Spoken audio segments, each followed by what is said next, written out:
All right, folks, welcome back. Today is Thursday, August 18th, and today I want to talk about identity theft and what you can do to protect yourself. This was a question that was raised to me by one of my friends, and I figure it's a good topic to make a video out of because I live a somewhat public life in the sense that I share a lot of my personal details on YouTube and elsewhere. But at the same time, I take a number of steps to protect myself. So I just want to kind of go through what it's all about and what I do. Uh, Pretty much everything that I do is free or very low cost, and you can do the same thing. But before we get into all of that, let's talk a little bit about what identity theft is uh, and why it's important today. So, identity theft is basically when someone impersonates you and then sign up for credit cards, loans, or other debt, and use that to buy stuff that they want, and you get stuck with the bill, essentially. And you can fix it, but it takes a lot of effort because all of the activities will go on your credit report, and you don't notice it unless you're taking some of these steps. Some of the ways that identity theft can happen is that you're using a password on your financial sites that is not secure, and you're using the same password everywhere. It could be that you're doing things such as not shredding your important documents and taking care of protecting things like social security numbers, birthdays, addresses, and whatnot. It used to be that what they would do is they would steal mail out of your mailbox, and they can take that and build a profile on you, and these criminals can then go and apply for loans, credit cards, and other debt in your name without you knowing it. These days it's a bit easier when things are online, but the concept works the same. The next thing to know about identity theft is that once it happens, and if you're not aware of it, it can go on for quite a while. And maybe the first time that you were aware is when you try to get a loan or something on your own and get denied. And you'll get a letter about it, and they tell you that maybe your credit score is not that good or whatever. And then you start looking into it and find out that your credit is pretty much wrecked. So that's usually when you first know about it. The thing to realize though is that with credit, you're not the credit bureau's customer at all. You're their product. The customers are all of the financial institutions that uses the information on your credit report to make a determination if you're credit worthy and should be extended these loans or credits or whatever, right?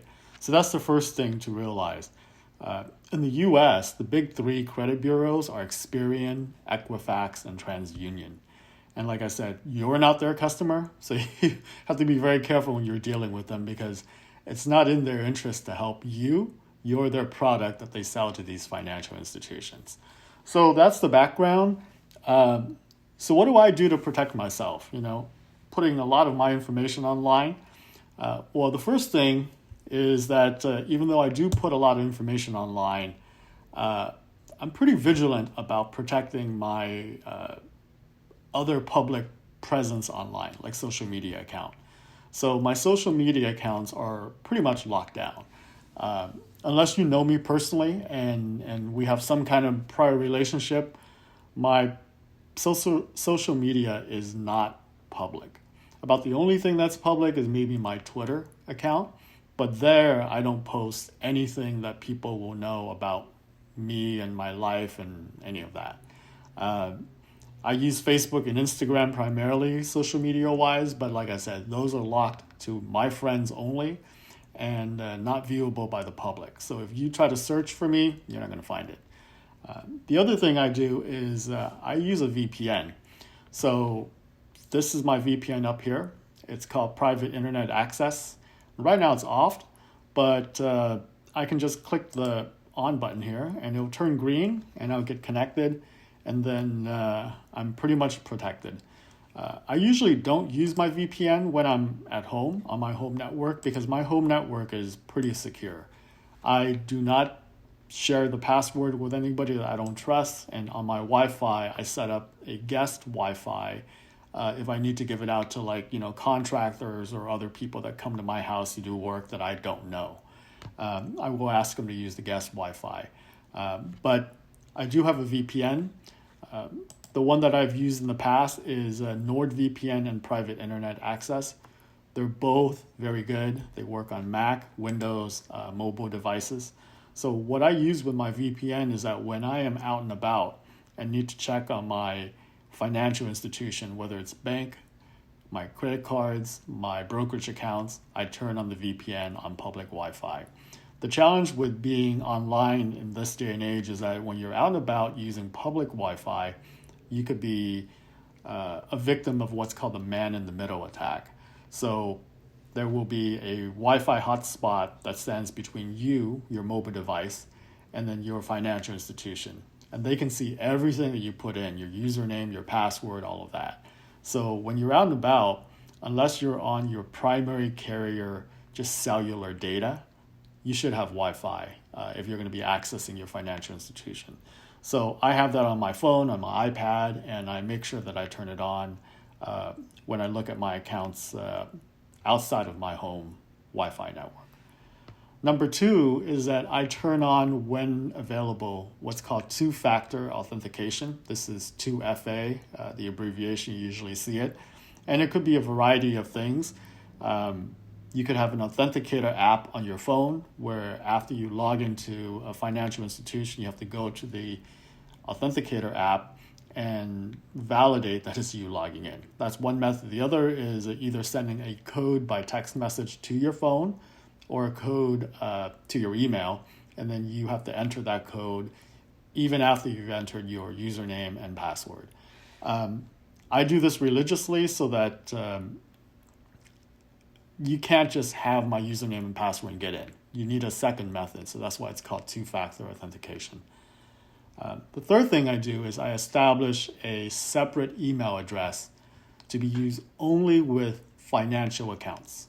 So I have a website that's on my name, and I have an email address with that website. I have an email address with my university as an alumni. I have my Gmail address, which I use primarily for just day-to-day communication, shopping, whatever. And then I have a private email address that I don't give out to anybody except my financial institutions. So all of my banks, all of my credit cards, all of my retirement accounts, all of my brokerage accounts, my Bitcoin stuff, all of that are the only things that are tied to this email address, and it's not used for anything else, not for shopping, not for anything. So I also don't get spam on this email, which is great, but I do keep that completely separate from anything else that I do. So that email address is reserved only for financial institution. So that's another thing I do. So those things you can do, they're pretty much free. The next couple of things I'm going to talk about, they're free as well, and then I'm going to get into what costs money. So, well, I guess VPN is not free, but I pay for like a 3-year subscription to Private Internet Access or NordVPN when they have a sale, and it may cost me, I don't know, in aggregate something like $3 to $5 a month, if that. If you prepay for 2 to 3 years at a time, which is great because I use it a lot. So the next thing I do is I go to all of the credit bureaus, so Equifax, Experian, Transunion, and I do what's called a security freeze. So this is my Experian kind of login. I sign up for their account and I go to security freeze and I freeze my credit report. Okay. You got to be careful because some of these companies like Experian will do what they call lock your account under protection. But this lock costs you money. You have to sign up for like a identity protection monitoring service, whatever, right? And you pay for this. So you got to be careful about using something like this product, which I don't use because it's not necessary. However, a security freeze is something that they are required to do for you by law, and it's free. So as you can see, my credit file is frozen, okay? And I can manage it, I can unfreeze it, whatever. But I do not do their credit file lock or any of that crap because I just don't want to spend money. I'm a cheapskate like that. Same thing with Equifax. I'm going to sign in. So you can see here that my Equifax credit report is frozen. So this word, security freeze, is what you're looking out for.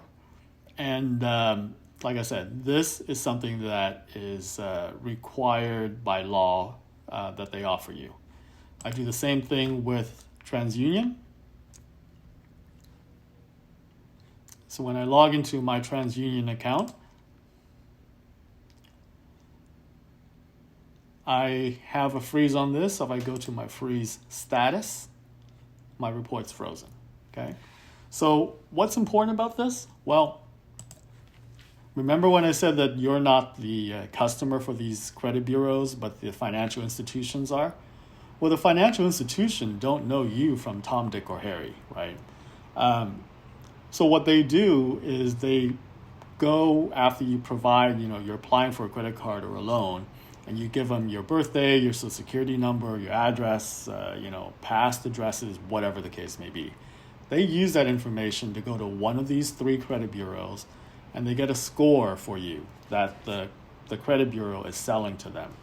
And that tells them how creditworthy you are, and then they use that and other factors to determine whether they give you a loan or not. When you freeze your credit report, they get nothing back. And for a financial institution, if they don't have anything for you, they won't give you any kind of credit, loan, credit cards, whatever. So if you were attacked and someone somehow managed to get some of your personal information like Social Security, birthdays, whatever, they still cannot go and just open up an account on your name, right? So a security freeze is something that you should do.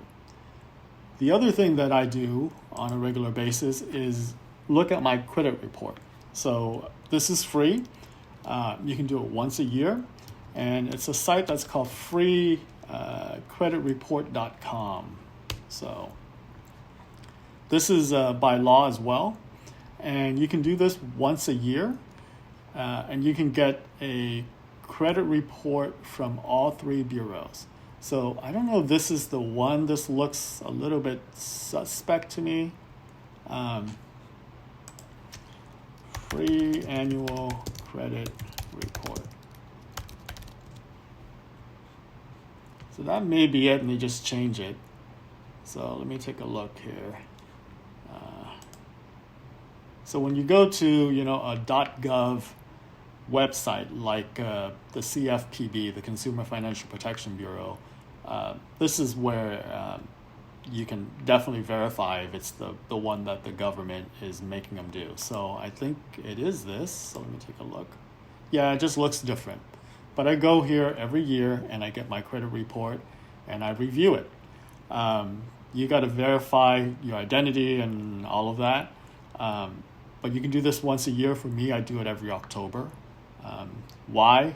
It's probably, that was the month that I did it the first time ever, like 12, 15 years ago. So I just do it every October. So this is something that you should do. You'll get one for every credit bureau, and I review it religiously. And anything that I don't recognize, I dispute. There's only been 1 or 2 issues, nothing resulting from identity theft. It's more the case where my brother has a very similar name. And at one point when he was in graduate school, he lived at my place. So he also shared my address. And on top of that, our social security number is very similar. So there was a couple of times where it was his account that got on my credit report. And I just wrote them a letter. There's a process for disputing it. And they removed it. It wasn't hurting my credit score or anything, but I just wanted to have my credit report accurate. All right, last thing I do. So I mentioned that I have a separate email address that I only use with financial institutions. The last thing I do is I have a P.O. box. So my P.O. box I can walk to. It takes me 10 minutes. And if I drive, it's like 2 minutes. It's just right down the street. I have a post office near me, which is really convenient. But you can do post office, mailbox, etc., UPS store, whatever. A lot of these companies have just a mailbox service.